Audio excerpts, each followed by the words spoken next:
I'm a little bit, I'm a little bit weirded out with this one.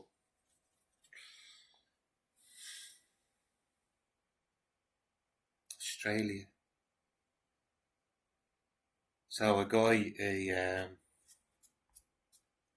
a non-Australian, um, poured scalding water or a liquid that was scalding hot over some child in a park over there, and it's just like it's really upsetting, because if governments had listened, I know right before people give out, I know they're not actually going to listen, but if they had of,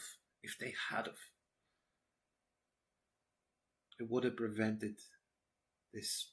I think the child was like 6 months old, if that, a year maybe. I don't know. He's gonna talk his through it now, but I just say me a little bit on the force because it's really, really dark. You know, I mean, when I think of individuals that would do such harm against such innocent little babies, it's like a blatant, it's like a dagger in the heart. That's the best way I can subscribe it. Subscribe it.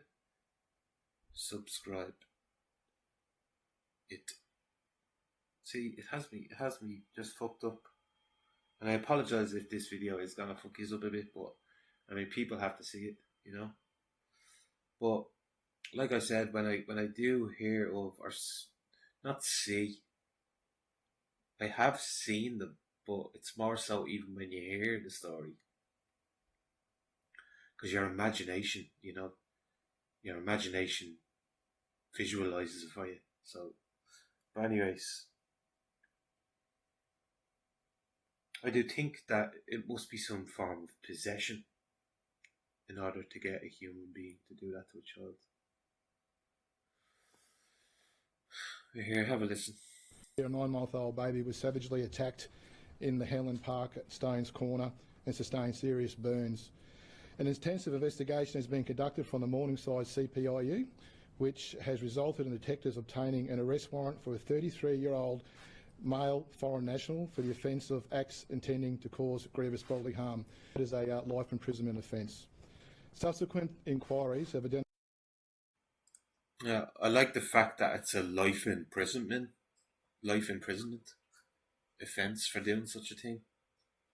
I mean, capital punishment would probably stop that man ever having a chance, because once these people do actually get put into prison, and he might say that's life, but life in most countries is what, 20 years, 25 years, and he's only 33, so he'd be out when he's 50, mid 50s. And I also find something slightly strange about this is it's good that he's mentioning words like he did, like a foreign national. It's good that he's saying that. But for every one that the establishment get on here and show us and tell us about, I can guarantee you there's 40 or 50 or even more instances. Maybe not as intense as throwing scalding, boiling water over a child, a baby. But, I don't know, grapes, I can't say the word, but grapes, um, stalking, harassing. I mean, just women in general. It doesn't even matter if they're white, black, yellow. It doesn't matter. The males, the unvetted males, are not used to seeing women walking around. That's no excuse for their actions, but I have to outline everything the way I see it and the way I see things are. You know, Sorry, me sentences are all over the shop because this video is just horrendous. It's horrendous. Something has to change. We can't continue this. We can't continue down this road, because all this is going to do is going to cause people to have a reaction, And I do half think the establishment actually want us making these videos and highlighting it, because, like I said, fair play to him. He's coming out and he's mentioning this and he's mentioning that it was a foreign national doing it. But for that one time that he came out and said that, I can guarantee you there's so many more things by foreign nationals that they're not reporting.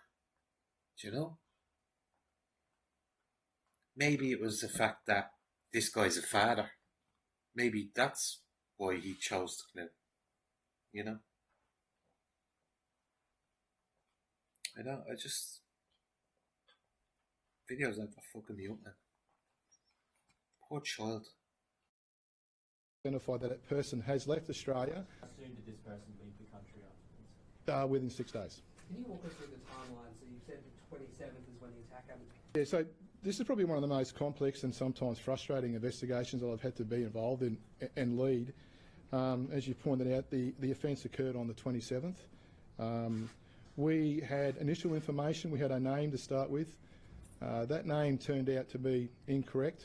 It soon became apparent to us that this person was aware of police methodologies, was certainly conducting counter-surveillance activities, which made the investigation quite complex. It wasn't until the 1st of September that we were able to put a name to the face in the CCTV. We've since been to New South Wales and Victoria to gather that information, and the warrant has been granted. I am able to say that on the 28th of August, we know that that person was in New South Wales, and I can confirm that he flew out of Australia on the 31st of August. Crazy stuff. But yeah, like, and the time I was in Australia, I mean, they are pretty strict over there. Even getting into the country used to be strict. Because obviously that guy got slipped through the door, didn't he? Slipped through the crack, should I say, and was able to carry out that. I mean, that's a terrorist attack. What he did is a terrorist attack. It's done to install fear and terror in people. I can't anymore. That really pissing me off.